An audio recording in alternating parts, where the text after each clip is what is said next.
दीपावली की रात घर में कितने दीपक जलाने चाहिए और इन सभी दीपक को घर के किन किन कोनों में रखा जाना चाहिए और हर दीपक की दिशा क्या महत्वपूर्ण होती है, आपके लिए ये भी महत्वपूर्ण है जब आप सब कुछ विधि विधान से कर रहे हैं।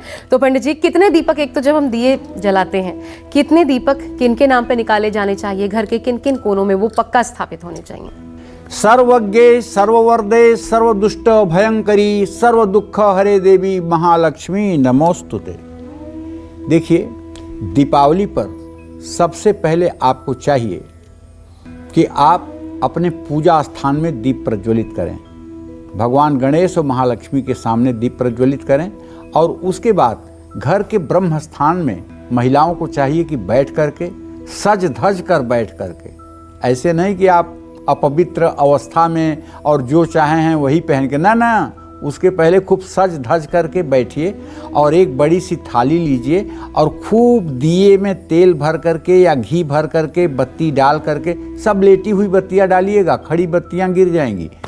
और वहीं से मतलब कि दीपक जला करके थाली में रखिए और थाली को उठा करके ईशान कोण से शुरू करके अपने घर के चारों दिशाओं में, यदि बालकनी वगैरह की व्यवस्था है तो अच्छी बात है, अगर छत आपका है तो छत पर जा करके ईशान कोण से शुरू करके दक्षिण दिशा में जाते हुए, फिर पश्चिम दिशा में, फिर उत्तर दिशा में जाते हुए फिर ईशान कोण की तरफ आइए और 2-2 फीट की दूरी पर दीपक जलाइए। मैं कौन होता हूँ दीपक का संख्या बता करके पाप लेने वाला? आप हो सकता है 100 दीपक जलाना चाहते हो, मैं कह दूं 20 जलाइए तो उसका 80 का पाप मेरे ऊपर जाएगा।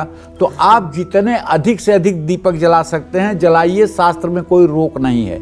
लेकिन पहला दीपक ईशान कोण में जलाइए, ईशान कोण माने नॉर्थ ईस्ट के डायरेक्शन में, और फिर वहाँ से बढ़िए तो आप दक्षिण दिशा में बढ़िए, फिर दक्षिण जहाँ समाप्त हो जाए वहाँ से पश्चिम दिशा में बढ़िए, फिर पश्चिम जहाँ समाप्त हो जाए वहाँ से उत्तर दिशा में बढ़िए, फिर उत्तर से आप सीधे ईशान कोण में आइए और इस तरह से दीपक से एकदम जगमग कर दीजिए। हाँ, कुछ लोग दीपक नहीं जला सकते हैं तो आप मोमबत्तियाँ जला सकते हैं। मोमबत्तियाँ इसी तरह से, मतलब कि जैसे दीपक जलाना है ऐसे मोमबत्तियाँ जला दीजिए।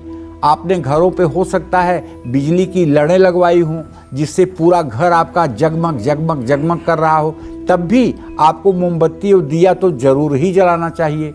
तो इस तरह से अगर आप मोमबत्ती दीपक जला करके और हर्षोल्लास के साथ पूरा परिवार प्रसन्न रहे, और किसी भी तरह से चिल्ला चिल्ली दिवाली पर नहीं होना चाहिए, किसी के ऊपर गुस्सा गुस्सी नहीं होना चाहिए, नहीं तो त्यौहार का मजा किरकिरा हो जाएगा। अगर कोई कुछ गलती भी कर रहा है तो उसको प्यार से ही समझाना चाहिए। दीपावली के दिन गुस्सा गुस्सी ठीक नहीं बात होती है। और निश्चित रूप से सभी लोगों को महालक्ष्मी के प्रति कृतज्ञ होकर के दिवाली का पर्व मनाना चाहिए। इससे निश्चित रूप से जीवन धन्य होगा। जय मां विंध्यवासिनी। और ऐसा कहा जाता है कि पूजा में तो व्यवधान आना ही नहीं चाहिए, उस दिन क्लेश करना ही नहीं चाहिए, ना ही बुरे शब्दों का प्रयोग करना चाहिए। लेकिन ऐसा कैसे हो जब जीवन में क्लेश हो? तो इस क्लेश को कैसे आप दूर कर सकते हैं और दीपावली पर कौन सा खास उपाय इसको लेकर के पंडित जी किया जा सकता है कि ये क्लेश खत्म हो जाए, कमी ना आए, खत्म ही हो जाए? क्या उपाय करें? देखो, ऐसा है आशा, दिवाली मनाई जाती है राम जी के अयोध्या आगमन की खुशी में। बिल्कुल ठीक है। जिनके खुशी में दिवाली मनाई जाती है, अगर वो राम दरबार का चित्र भी आपके पूजा स्थान में न हो तो आप क्या दिवाली बनाते हैं? क्या दिवाली का मतलब है? बिल्कुल। तो आपके घर के पूजा स्थान में एक राम दरबार तो होना चाहिए और राम दरबार की पूजा भी नित्य होनी चाहिए।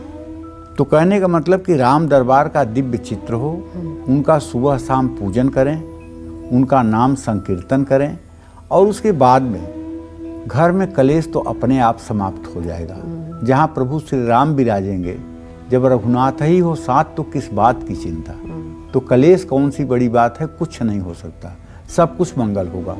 और विरोधी अगर आपको नुकसान पहुंचाते हैं तो मैं आपको एक बात बताऊं, आप विरोधियों के लिए भी भगवान से कामना करिए कि भगवान इनको भी सद्बुद्धि दो, इनको कोई सजा मत देना। तो शिव जी कहते हैं पार्वती से, उमा क्षमा श्रापहु से भारी अपने पाप जान अपकारी।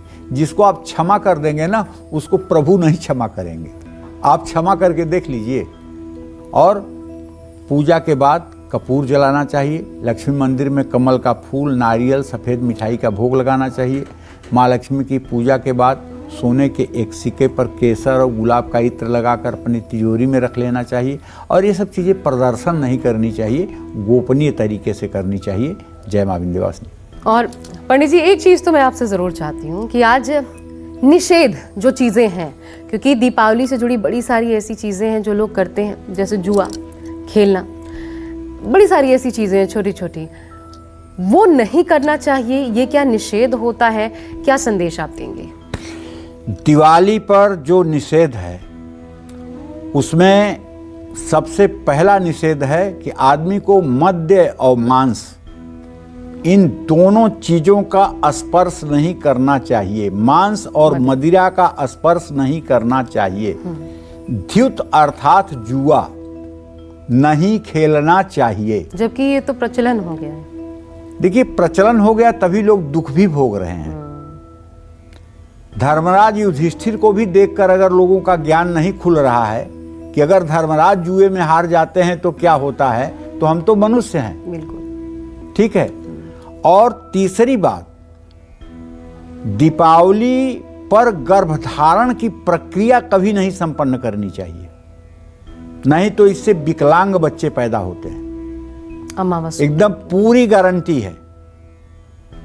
इसलिए इस दिन पूरी शुचिता और पवित्रता के साथ ही जीवन जीना चाहिए। और दूसरी बात, दीपावली के दिन काले नीले कपड़े पहन करके पूजा नहीं करना चाहिए। और तीसरी बात, किसी महिला को अशुभ शब्दों से संबोधित नहीं करना चाहिए। ये चौथी बात, क्योंकि आप पत्थर की लक्ष्मी को पूज रहे हैं और साक्षात लक्ष्मी का अगर आप अनादर कर देंगे तो गेट पर ही महालक्ष्मी जब ये देख लेंगी, करें यहाँ तो प्रत्यक्ष वाली ही मारी जा रही है, तो मेरी कौन सी पूजा होगी, निकल के वो दूसरे के घर चली जाएंगी। तो इसलिए इन सब चीज़ों का अगर आप ध्यान रखेंगे तो महालक्ष्मी आपके यहाँ निश्चित रूप से अस्थायी वास करेंगी। और एक दीप घर के मन मंदिर में भी प्रज्वलित कीजिए, ताकि अपने रोशन विचारों से दुनिया को जगमग कर पाएं। इसी उम्मीद के साथ हम उम्मीद करते हैं कि आपको कालचक्र का आज का ये एपिसोड जरूर पसंद आया होगा। कल फिर ढेरों उपाय लेकर पंडित जी के साथ हम उपस्थित होंगे। तब तक कालचक्र की पूरी टीम को आज्ञा दीजिए, लेकिन उससे पहले पंडित जी बहुत बहुत धन्यवाद आपका, और आपका आशीर्वाद भी मैं तमाम दर्शकों के लिए चाहती हूँ, दिल खोल कर दे दीजिए। माँ विंध्यवासिनी हमारे सभी दर्शकों के, पूरे भारतवर्ष के लोगों के, पूरे विश्व के लोगों के लिए कल्याण करें और सब पूरे विश्व में अमन चैन का माहौल रहे, ये माता विंध्यवासिनी से मैं साष्टांग प्रणाम करके निवेदन करता हूँ। जी, बहुत बहुत धन्यवाद आपका पंडित जी, और आप सभी को दीपावली की बहुत सारी शुभकामनाएं। एक छोटा सा ब्रेक ले रहे हैं, कालचक्र की पूरी टीम को आज्ञा दीजिए, लेकिन देश दुनिया की तमाम खबरों के लिए देखते रहिए News 24।